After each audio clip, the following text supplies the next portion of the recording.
നമസ്കാരം. ഏത് പാതിരാത്രിയിലും സുരക്ഷിതമെന്ന് നമ്മൾ കരുതിപ്പോന്ന കൊച്ചി നഗരത്തിൽ കഴിഞ്ഞ ദിവസം രാത്രി നടന്നൊരു സംഭവം ഈ നഗരത്തെ അപ്പാടെ ഞെട്ടിച്ചിരിക്കുകയാണ്. ആൺ സുഹൃത്തിനെ കത്തികാട്ടി ഭീഷണിപ്പെടുത്തി യുവതിയെ മൂന്നംഗ സംഘം ബലാത്സംഗം ചെയ്യാൻ ശ്രമിച്ചു. ജീവൻ തിരിച്ചു കിട്ടിയത് ഭാഗ്യം കൊണ്ടാണ്. ഇവിടെ ആരാണ് സുരക്ഷിതർ? പത്തനംതിട്ടയിൽ ജ്യൂസിൽ മയക്കുമരുന്ന് കലക്കി മയക്കിക്കിടത്തി ബലാത്സംഗം ചെയ്ത് നഗ്നദൃശ്യങ്ങൾ പകർത്തി അത് കാട്ടി വീണ്ടും പലതവണ പീഡിപ്പിച്ച ഓട്ടോ ഡ്രൈവറെ കുറിച്ച് കേൾക്കുമ്പോൾ ആർക്കാണ് പേടി തോന്നാതിരിക്കുക?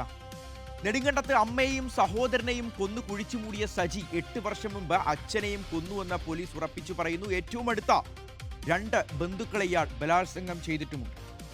മലപ്പുറത്തെ വമ്പൻ ലഹരി സംഘങ്ങൾ പോലീസ് നീക്കങ്ങൾ മുൻകൂട്ടി അറിയുന്നു. അന്വേഷിച്ചപ്പോഴാണ് കള്ളൻ കപ്പലിൽ തന്നെയാണ്. പോലീസിന്റെ നീക്കങ്ങൾ ചോർത്തിക്കൊടുത്തിരുന്നത് സേനയ്ക്കുള്ളിലെ ലഹരി റാക്കറ്റിന്റെ കൂട്ടുകാരനായ പോലീസ് ഉദ്യോഗസ്ഥൻ.